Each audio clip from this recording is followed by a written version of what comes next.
মাধ্যম দিৱসৰ ৬৫তম দিৱস এই অনুষ্ঠানটো আমি আয়োজন কৰিছোঁ অসম সাহিত্য সভা আৰু বড়ো লেখক অনুষ্ঠান। আজিৰ দিনটোৰ কাৰণে খুব আনন্দিত বিষয় যে কোনো দিনে অসম সাহিত্য সভা আৰু বড়োৰ কোনো সাহিত্য অনুষ্ঠান যৌথভাৱে কোনো এটা অনুষ্ঠান আয়োজন কৰা নাছিল। আজি 2026 চনৰ 18 মে' দিনাখন বড়ো সাহিত্যৰ কাম কৰি থকা বড়ো ভাষা সাহিত্যক ইণ্টাৰনেশ্যনেল পৰ্যায়ত লৈ যোৱাৰ কাৰণে অৰহজ কাম কৰি থকা বড়ো লেখক সংস্থা আৰু অসম সাহিত্য যৌথভাৱে বড়ো মাধ্যম দিৱস উপলক্ষে এটা আলোচনা চক্ৰ আয়োজন কৰিছে।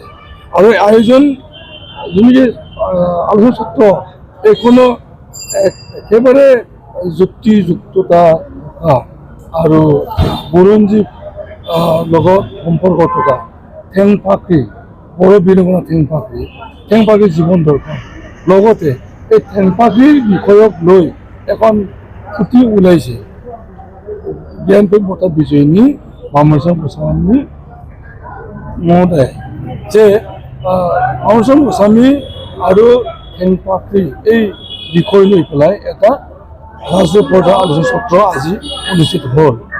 এই আলোচনা চক্ৰৰ দ্বাৰা আমি নতুন প্ৰজন্ম আৰু যিবিলাক নেকি ৰিচাৰ্চ গৱেষণাত মগ্ন ব্যক্তিসকল আছে তেওঁলোকে বহুত লাভৱান হ'ব যে মামণি গোস্বামীৰ জীৱন দৰ্শন লগতে ঠেংফাকৰিৰ বুৰঞ্জী নেকি হাতত নথকা কাহিনী সেইবোৰ জানিবলৈ পাব।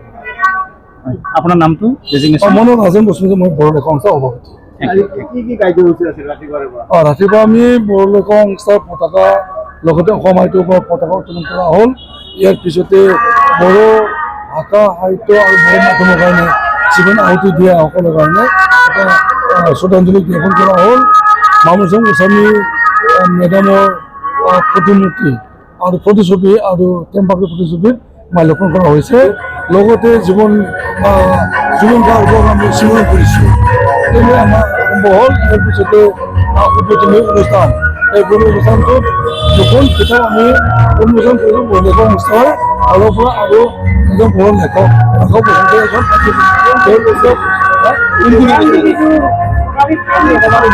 কোনে আছিল আমাৰ অনুষ্ঠানত অসম সাহিত্য সভাৰ সভাপতি ডক্টৰ প্ৰসাদ গোস্বামীদেৱে সঞ্চালনা কৰে। তাৰপিছত অসম সাহিত্য সভাৰ সম্পাদক প্ৰধান দেৱজিৎ বৰা তেওঁ আগবঢ়ে প্ৰথমটো। লগতে এই অনুষ্ঠানটোত উপস্থিত পদ্মশ্ৰী ডক্টৰ মগজী হাজৰিকা, বড়োলেণ্ডৰ মন্ত্ৰী মই হয় এক্সিকিউটিভ মেম্বাৰ বেগম আখতাৰ আহমেদ বড়ো লেখক সংস্থাৰ প্ৰাক্তন সাধাৰণ সম্পাদক ৰঘুচৰ ব্ৰহ্ম তেওঁ নেতৃত্ব অহা এই গোটেই নাছিলে। তেনেকৈ অসম সাহিত্য সভাৰ বিষয়ববীয়াসকল আহিছে।